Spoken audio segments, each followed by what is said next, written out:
शरद पवार आणि संजय राऊत हे एकाच व्यासपीठावर येणार आहेत. आज निलेश कुलकर्णी यांच्या पुस्तकाचा प्रकाशन सोहळा आहे.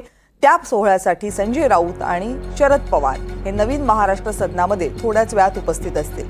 संजय राऊत यांनी शरद पवारांकडून एकनाथ शिंदे यांना पुरस्कार दिला गेल्यामुळे नाराजी व्यक्त केली होती. ही नाराजी थेटपणे शरद पवार यांच्यावर होती आणि त्या घटनेनंतर दोघेही व्यासपीठावर आता पहिल्यांदाच येत आहेत. त्यामुळे भर सभेमध्ये पवार राऊतांना काही बोलणार का याकडे आपल्या सगळ्यांचे लक्ष असेलच.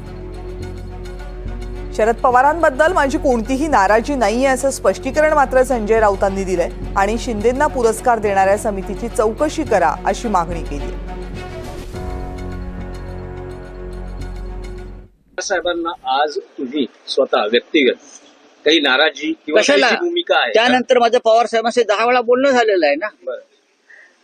पवार साहेबांशी आमचं काय भांडण नाहीये. मी माझ्या पक्षाची भूमिका मांडली की जो गैरसमज पसरवला त्या पुरस्काराच्या निमित्तानं जो खोटारडेपणा झालाय तो मांडला मी. आणि तो मांडताना आम्ही कोणाविषयी राग लोभ व्यक्त केले नाहीत की हे खोटं आहे, हे चुकीचं आहे, ही फसवणूक आहे.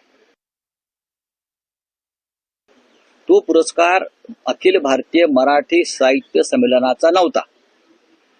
पुण्यातली एक खाजगी संस्था आहे सरहद म्हणून, त्या संस्थेचा पुरस्कार महाराष्ट्र सदन त्यासाठी वापरलं गेलं आणि अखिल भारतीय मराठी साहित्य संमेलनाच्या बॅनरच्या खाली ते दिल्यामुळे त्या पुरस्काराला महत्व मिळालं. आणि पवार साहेबांना बहुतेक असं वाटलं असेल की तो साहित्य संमेलनाचा कार्यक्रम आहे, त्याच्यामुळे या राज्याची एकंदरीत फसवणूक करून तो पुरस्कार शिंदेना देण्यात आला. त्याच्या मागे काहीतरी मोठी गडबड आहे, वेगळ्या प्रकारची. ती गडबड काही सगळ्यांना माहिती आहे.